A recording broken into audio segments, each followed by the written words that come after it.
Chaque pêcheur vous dira qu'aucune sortie en haute mer ne ressemble à une autre. Les eaux troubles recèlent encore des secrets et des énigmes à percer. On ne sait jamais quels objets étranges ou quelles créatures inattendues pourraient se retrouver dans les filets des pêcheurs. Les océans ouverts comptent parmi les environnements les plus exigeants. Ils peuvent être aussi calmes qu'une nuit tranquille dans un petit village ou aussi agités et dangereux que les rues de Détroit lors du Nouvel An. C'est pourquoi la plupart des pêcheurs ressentent un certain soulagement lorsqu'après plusieurs longues et éprouvantes journées en mer, ils rentrent enfin à terre. Pourtant, pour un équipage à bord du Golden Delight, le voyage de retour prit un tournant inattendu qui allait changer leur vie à jamais. L'équipage du Golden Delight était en mer depuis presque 2 semaines, bien plus longtemps que prévu. Les premiers jours s'étaient révélés décevants. Leur prise était rare. Revenir au port sans une pêche notable aurait pu leur coûter cher, car le revenu des pêcheurs dépend uniquement de leur prise. La dure réalité de la surpêche avait rendu les zones de pêche de plus en plus imprévisibles. Déterminé à compenser leurs pertes, le capitaine décida de s'aventurer plus loin, dans des eaux moins fréquentées par les autres bateaux de pêche. Après une longue traversée, ils atteignirent une vaste étendue d'eau où aucune concurrence n'était en vue. Lorsqu'ils larguèrent le premier filet, un soupçon d'espoir renaquit. Il ne fallut pas longtemps avant qu'ils ne le remontent avec excitation. Leurs efforts furent récompensés. Le filet débordait d'une quantité incroyable de poissons. L'équipage exultait. Jamais auparavant ils n'avaient attrapé autant de poissons en une seule sortie. En seulement 2 jours, la cale était déjà pleine à craquer. La joie à bord était immense. Non seulement ils avaient pêché une abondance de poissons, mais ils eurent aussi la chance d'observer de près quelques fascinants habitants des mers. Ce qui impressionna le plus furent les majestueuses baleines qui évoluaient dans les vagues à côté de leur navire. L'équipage savourait ces instants rares de calme et de communion avec la nature avant d'entamer leur voyage de retour. Cependant, leur bonheur fut de courte durée. Sur le chemin du retour, ils se retrouvèrent dans des eaux dangereuses. Une violente tempête se préparait, rendant presque impossible de maintenir une trajectoire directe vers le port. Le capitaine prit la décision de faire un détour pour éviter le pire. Cela impliquait de naviguer dans la direction opposée avant de contourner la tempête. Une décision risquée, mais nécessaire. La tempête progressait plus vite que prévu, et la mer devenait de plus en plus imprévisible. De hautes vagues frappèrent le navire, et l'équipage dut mobiliser toute son expérience pour maintenir le bateau à flot. Le capitaine, épuisé et rongé par l'inquiétude, dirigeait l'équipage avec une voix calme mais ferme. Chacun savait que le moindre faux mouvement pourrait avoir des conséquences fatales. Après des heures de tension et de dur labeur, ils parvinrent à contourner la tempête. Mais ces épreuves avaient laissé des traces. L'équipage était exténué, et les provisions en eau douce et en nourriture s'amenuisaient. Heureusement, ils disposaient de suffisamment de poissons pour se nourrir, et l'eau de pluie récoltée calmait leur soif. Quand la tempête s'apaisa enfin, un membre de l'équipage aperçut quelque chose d'inhabituel dans l'eau. C'était un grand objet métallique, à moitié immergé dans les vagues. Hésitant, ils s'en approchèrent pour l'examiner de plus près. Ce qu'ils découvrirent dépassait leur imagination. Une épave ancienne qui semblait avoir reposé au fond de la mer pendant des décennies, voire plus. La curiosité de l'équipage fut piquée et ils décidèrent d'explorer l'épave en détail. Avec des outils improvisés et des équipements de plongée, certains membres de l'équipage entreprirent de remonter ce qu'ils pouvaient à la surface. Ce qu'ils ramenèrent à bord n'était pas seulement une collection d'artefacts précieux, mais aussi des indices sur une histoire qui méritait d'être racontée. Tandis que le soleil disparaissait lentement à l'horizon, l'équipage comprit que leur périple était loin d'être terminé. Ce qui avait commencé comme une simple pêche s'était transformé en une aventure qui allait changer leur perception de la mer à jamais. Les jours suivants furent à consacrer à explorer davantage l'épave. Ils découvrirent qu'il s'agissait d'un navire datant de la fin du XIXe siècle. La structure de bois pourri et les éléments métalliques rouillés témoignaient d'une époque révolue. Parmi les objets récupérés se trouvaient de vieilles pièces de monnaie, des céramiques et un journal de bord, étonnamment lisible. Ce journal racontait la route commerciale qu'empruntait le navire, ainsi qu'une dernière entrée dramatique avertissant d'une tempête imminente. S'agissait-il de la même tempête qui avait autrefois détruit le navire? L'équipage était à la fois fasciné et inquiet. La découverte était significative, mais le temps pressait. Ils devaient atteindre le port avant que les poissons à bord ne se gâtent. Après une discussion animée, ils décidèrent de marquer l'épave et d'enregistrer les coordonnées pour y revenir plus tard. Le capitaine prit la décision de poursuivre le voyage de retour et l'équipage se prépara à reprendre le cap vers le port. Le retour ne fut pas moins éprouvant. Une panne soudaine du moteur força l'équipage à effectuer une réparation d'urgence en pleine mer. Pendant des heures, ils travaillèrent dans des conditions difficiles pour résoudre le problème. Finalement, ils réussirent à remettre le moteur en marche. Le soulagement fut immense, mais ils étaient encore loin du port. Durant les derniers jours en mer, la tension à bord monta d'un cran. L'épuisement, l'inquiétude pour les poissons et l'incertitude de l'avenir pesaient lourdement sur l'équipage. Cependant, la vue de la côte qui se profilait à l'horizon provoqua un élan de joie collectif. Après des semaines en mer, ils avaient réussi. En arrivant au port, ils furent accueillis par des regards curieux. La nouvelle de leur découverte se répandit rapidement, et des experts arrivèrent bientôt pour examiner les artefacts. La trouvaille s'avéra être d'une grande importance pour l'histoire maritime de la région, et l'équipage du Golden Delight fut célébré pour son courage et sa découverte. L'équipage revint en héros. La pêche assura leur survie, et la découverte de l'épave ouvrit de nouvelles opportunités.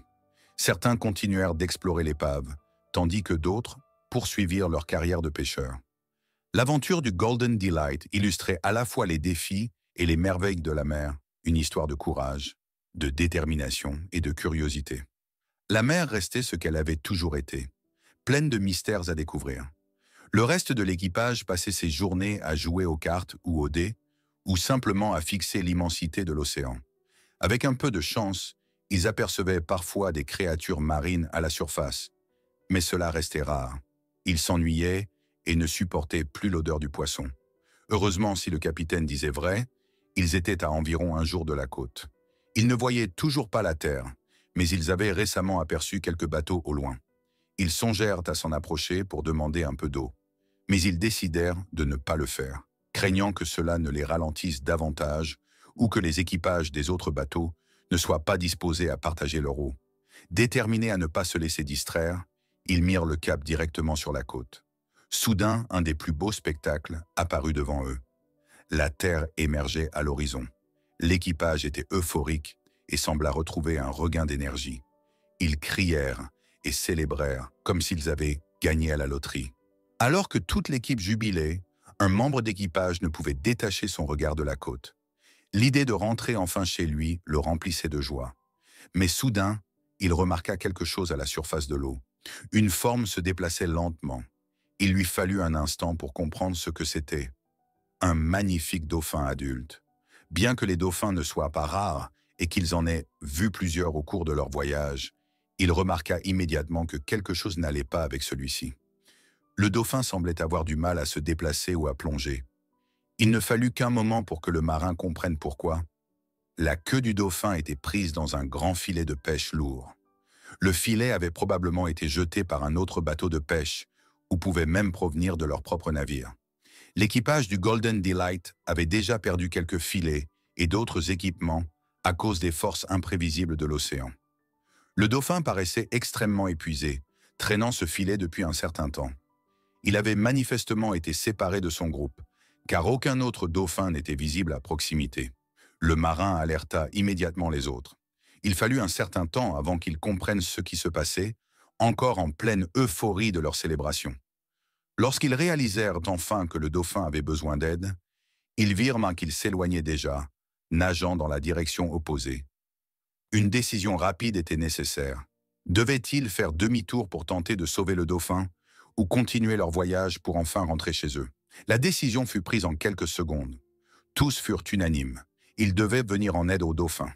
Certains pourraient penser que les pêcheurs, puisqu'ils vivent de la capture des créatures marines, ne se soucient pas de la vie dans les océans. Pourtant, c'est tout le contraire.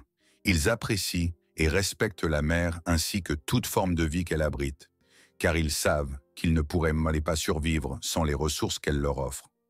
Le capitaine donna l'ordre de faire demi-tour avec le bateau. L'équipage se mit à préparer tout ce qui serait nécessaire pour aider le dauphin. Ils n'avaient aucune idée de la difficulté qu'il y aurait à attraper l'animal et à le libérer de son filet, Mais ils étaient déterminés à essayer. Il leur fallut un certain temps pour rattraper le dauphin. Celui-ci semblait deviner qu'il voulait lui venir en aide, car il resta près du bateau et ralentit ses mouvements lorsqu'ils s'approchèrent. Grâce à une grande habileté et à un excellent travail d'équipe, l'équipage réussit à capturer délicatement le dauphin à l'aide d'une corde et à le maintenir à côté du bateau. Ils travaillèrent rapidement et efficacement pour couper le filet lourd et le libérer. Le dauphin resta étonnamment calme pendant qu'il s'affairait, comme s'il comprenait qu'il tentait de l'aider. Une fois le dernier morceau de filet retiré, il sembla presque reconnaissant, demeurant immobile un court instant près du bateau, avant de finalement s'éloigner à la nage. L'équipage explosa de joie lorsque le dauphin plongea dans sa liberté retrouvée. Ce fut un moment de triomphe qui les unifia davantage. Ils savèrent qu'ils avaient pris la bonne décision, même si cela signifiait retarder leur retour à terre.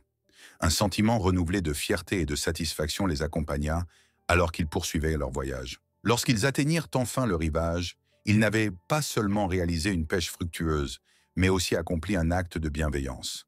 Cette journée resterait gravée dans leur mémoire pour toujours. C'est un peu comme un fermier et ses animaux. Il aime toutes ses bêtes, même s'il sait qu'il devra un jour en sacrifier certaines. Le capitaine manœuvra rapidement le bateau pour poursuivre le dauphin. Ils remarquèrent là que celui-ci tentait à plusieurs reprises de plonger, mais remontait presque immédiatement à la surface. Il semblait incapable de se mouvoir vers le fond, probablement à cause de sa queue emprisonnée dans le filet. Le bateau rattrapa rapidement le dauphin.